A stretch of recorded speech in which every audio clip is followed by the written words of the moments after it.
I'm going to talk about a number of the information I'm going to talk about today pulls from a number of GRDC funded projects, and to try and cover off these two questions about nutrient management. And I'm sorry, Andrew, for seeing the phosphorus part, so you can have a little rest.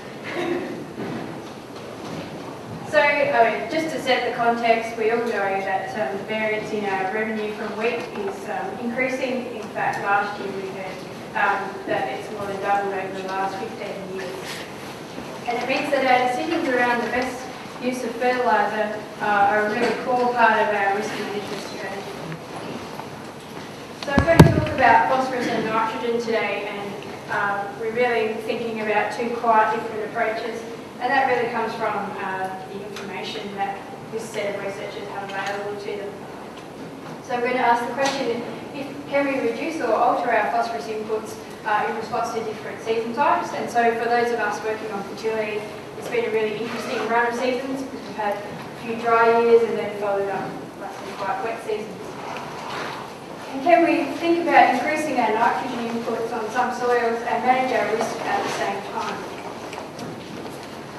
So essentially the number of sites are the same, but for those of you who don't work with models, we can't model phosphorus in the same way as we can model nitrogen. So the phosphorus analysis is really based on our understanding of soil by season by phosphorus interaction, and that comes out of chemistry and field trials. And our nitrogen analysis is based on soil by season nitrogen interactions in field trials, and then that data is fed into some modelled outcomes, both crop modelling and economic modelling. So across Australia, it's been observed that soil test values were increasing and often in the very sufficient range following the millennium drought. So we had blanket inputs of phosphorus repeated over a number of seasons, and then that phosphorus wasn't being removed, so our soil test phosphorus was generally increasing and sufficient. And so this resulted in a number of trials all over southern Australia that investigate the use of maintenance phosphorus applications, so adding the amount removed in the previous season, or zero phosphorus applications in some extreme cases. And the point I wanted to make on the chart at the bottom is that, and I know a lot of consultants already use this information, is that the export of phosphorus isn't always the same. So here we have a trial of Karoonda last year on 3 different soil types, and we see the export is travelling around 3 kilos of phosphorus per tonne in the sandy topsoils, but in the heavier soil it's closer to 2.6. And that's fine if you're working on your replacement rate of 3 to 3.5, but there are crops, especially Big Sports has done a lot of work on this, that are removing a lot more than that 3 kilos. So I'm a bit of a chemistry geek, so I'm sorry, but we have to start off with a little chemistry lesson. And I really just want to set the frame around how we think about phosphorus and how it reacts in soil. So if we have a phosphorus test, or any kind of information that tells us about our phosphorus fertility, we usually think about it in a deficient, adequate and luxury range to produce our crop that we want. And I mentioned that most of our crops, our fertility status was in that luxury range. So if we decide that we want to add no fertiliser, run the system down a bit, then ultimately we're going to go down below that critical value. And we're going to start to be thinking about how we're going to add our phosphorus back. And there are systems where they're using the replacement P, and that is actually maintaining their phosphorus fertility. They've got a nice little buffer here too between the adequate and luxury. But there are also systems like the one I'm going to show today, where they're using replacement rates of P, but that in fact is not maintaining the soil fertility, and ultimately they're running their system down towards this line. And the point I wanted to make about that is that there are some risks involved in that. The first risk is being able to predict your nutrient deficiency, and if your nutrient deficiency occurs when you don't have the money to correct that deficiency, is that how you want your system to operate? So just a bit of risk management there. You're thinking about where you want to be, your system to be positioned above that line. The other risk is that there's some chemistry behind the efficiency of fertiliser, and so correcting a deficiency, can you actually manage that correction in the season that you want to manage it? And we'll talk a little bit more about that in a second. Of course, the other risk is that you're wasting a bit of fertiliser. you're operating up here in the luxury, you're probably adding a bit more than you need, and maybe you could better use those resources somewhere else. And you know, that really comes down to the preference of the manager. I'm not saying there's a right or wrong way. So when we think about phosphorus, we usually think about it operating amongst three major pools, and so we have the soil solution pool here. This is the pool that's most readily available to plants. It reacts with surfaces of soils, and this is the exchangeable pool, and we have a constant feed between these two pools, and this is our unavailable pool. Basically, in a wet season, the whole system amplifies. So we have more phosphorus in our soil solution because phosphorus is diffusion limited, so it moves more and is more readily available in a wet season. But we also have more reactions of phosphorus onto the surfaces of soil. So generally what you find after a wet season is that you have less residual fertiliser left over after that wet season. Firstly because your crops are bigger and you use more, but also because of these soil reactions. Some of you might be using the phosphorus buffering index. I thought I'd just quickly explain how that operates and how it controls your fertiliser efficiency. So when you add some phosphorus to the system, basically what the phosphorus buffering index is the amount of phosphorus that ends up in these fixed or exchangeable pools of phosphorus. And generally speaking, it's the phosphorus that's reacted off with organic matter, calcium, aluminium and iron. So the bigger the number, the bigger the loss of your phosphorus from this soil solution pool. So some of the aluminium-rich soils in Queensland have extremely high buffering index, and some of our sands at Karoonda have extremely low buffering index. So our fertiliser recovery is just a measure of the amount of fertiliser that you use in the year that it's applied. And it tells you something about how well that fertiliser is working in that particular system, but it's controlled by the season and the soil and the crop. So in 2010 we did some trials, some very small scale field trials, where we measured the recovery of fertiliser and we irrigated them to compare a wet versus dry season. So this is our dry season, decile 2 to 3, and this is a wet season, decile 7 to 8. So generally what we found was that in a wetter season we recover more fertiliser, and we've already covered off that framework of why that might happen. I pointed out a couple of soils because for us, trying to work on drought 2010 was a big challenge. So these are our sand over clays, and we had water coming from everywhere. So we had natural flow in under our rain-up sugars. So we need to see the difference at these two particular sites. The other point I wanted to make about fertiliser efficiency is that the amount of fertiliser you use isn't necessarily a reflection of the demand. So a soil might be very deficient in feed. This soil here is our most efficient soil, but it's not recovering the most fertiliser. And that's because it's the soil that has, the only soil in this particular set that has calcium carbonate. So we have losses of our fertiliser to its reactions with calcium, and so that's why you don't recover more, even though it needs more.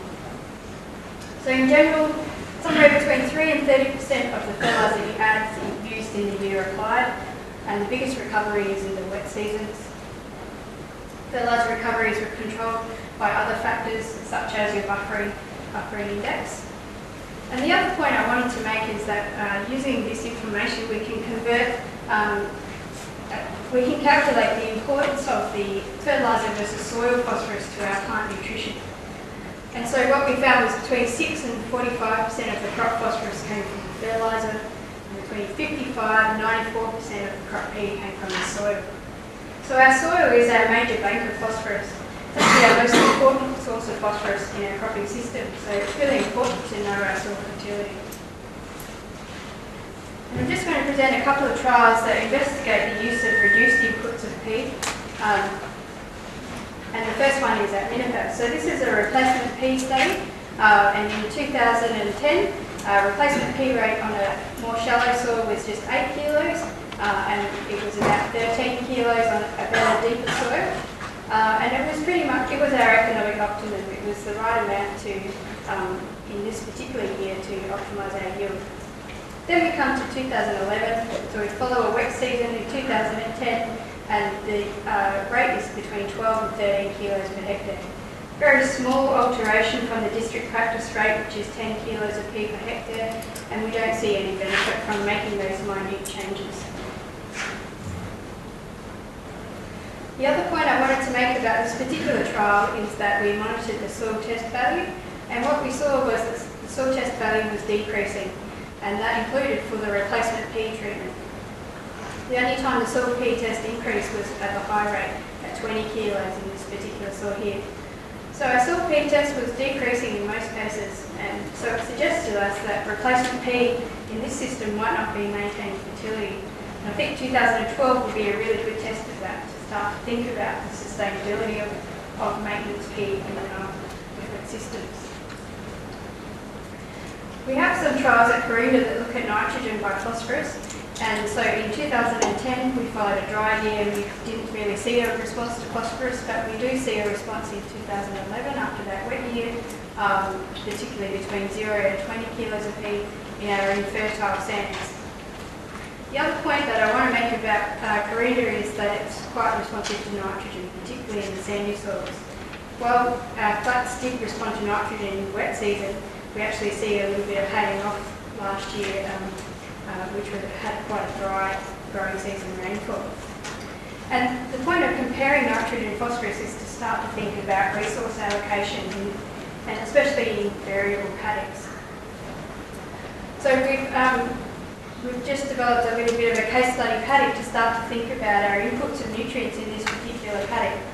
So if we get the low blanket rate of nitrogen and phosphorus, this is our return on a 100 hectare paddock given the distribution. So this is a return above milled fertiliser on our given this distribution of soil types. We can increase our return on the paddock by increasing the rate of fertiliser over the whole paddock, but the issue there, and we'll touch on that in a minute, this probably comes at a higher level of risk. And we can also look at the scenario where we decrease our inputs substantially on the swale and increase our inputs on the sandy soils and reap the rewards for that. But I would definitely advocate monitoring the fertility of the system if you start to shift your inputs around like that.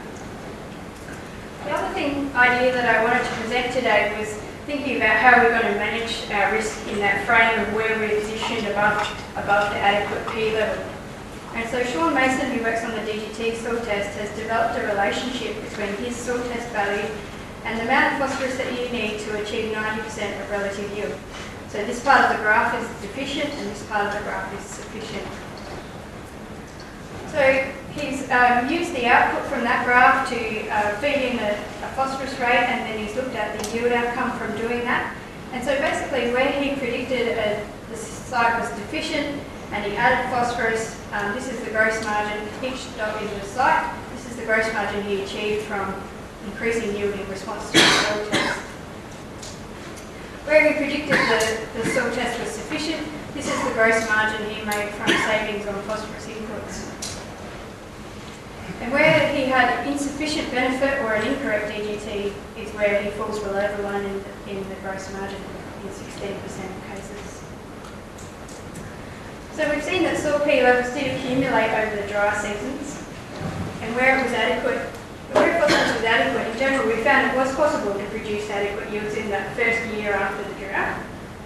But after 2 to 3 good seasons, we've seen a rundown in fertility. So, my main message, I think, is that we just need to think about how we're going to manage that risk of running down the system if that's what we choose to do, and how we're going to monitor that. And it doesn't have to be soil testing, you can use test strips and other strategies to monitor your fertility. So I'm going to move on now to nitrogen.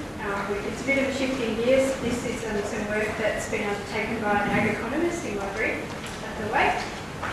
And it's really to look at how we address our nitrogen management and whether there's any opportunities to increase our income from nitrogen inputs. So in framing the question, basically, in general, fixed rates of nitrogen have been used to minimise risk in poor seasons, as nitrogen is generally, increasing rates of nitrogen are generally considered to be a risk-increasing input. However, people like Victor Savas have done a lot of work that shows that nitrogen deficiency is the key cause of the gap between actual and potential yield in average and above average rainfall seasons. And we also wanted to try to have a look at the question of whether the use of in-season nitrogen application is in fact a risk increasing or decreasing activity. To To do this, we've used a number of pieces of information. We've situated ourselves at sites where we have field data for the response to nitrogen. And using that field data, we can drive some crop models over a 60-year run. And then our crop model output, our yield outputs are fed into an at-risk economic model. And from that economic model, we are able to do a risk evaluation. And the risk evaluation is where we incorporate the farmer's preference for risk aversion. So how do they like to manage their risk, and how does that change which management strategy might be selected? So to do our modelling, we chose 8 fertiliser rates and we applied them upfront and or in season in all of their combinations. So we generated a huge data set because we ran it over 60 climate seasons. And to apply our in-season nitrogen, we used settings of soil nitrogen, soil water, growth stage and rain events to trigger our nitrogen application. But a key limitation of this study is that we weren't driven by yield potential. We didn't know the yield potential when this nitrogen was applied. So it's to test the climate effect on nitrogen management at a given starting nitrogen. And in fact, we had 3 levels of starting nitrogen for each particular soil type that we worked on, but I'm only going to present a very small subject set today. And of course, with oil modelling, we only test a couple of things. So I had a really good crop. I didn't have any disease, weed or frost resistance because it wasn't real. I did have frost resistance, sorry. So this is the kind of output we get from our modelling of yield variability. And here we have a site from Hart. So we have 3 sites in South Australia across the rainfall gradient. We have Hart, Tarlee and Karoonda. So at the low soil test end, when we had 30 kilos of sowing, we achieve a mean yield of 2.6 tonnes per hectare over the 6-year run. When we increase our nitrogen inputs, we increase our mean yield as you would expect. But we also increase that variation in our yield output. So our deviation goes from 0.5 tonnes per hectare to 1.3. So this information is imported into the economic model along with a distribution of wheat prices and a distribution of nitrogen prices which are adjusted for inflation. And then we get an output or a distribution of our mean net return. And using this output of our mean net return, we can start to interrogate the data and think about some measures of, some economic measures of our return on our nitrogen inputs. So in this part of the graph, we're thinking about the probability of breaking even, the number of seasons where we break even. In this part of the graph, we're contemplating the return in the worst 10% of seasons, and that's a profit by yield combination, price by yield combination. And this is the mode of our distribution, so where we get the most frequent outcome. And we also look at the return on our investment in nitrogen. To do this, I'm going to use the Karoonda site again because I've already presented the nitrogen and phosphorus responses for that particular site. And I just wanted to point out some key features of that site. The site's been selected for its variation in soil types from the heavy clays through to the sand-over clays and the dunes with the deep sands. And they have very differing levels of fertility. So our starting nitrogen and the dunes around 36, 72 on the mid-slope and 100 on the flat. And this is our yield output from last year, and you see the kind of variation you get across the landscape. And it incorporates some differing responses to nitrogen. We're going to work from a district practice today of 15 kilos of nitrogen at summit, but certainly some of the continuous cereal croppers are putting on more nitrogen than that in the season.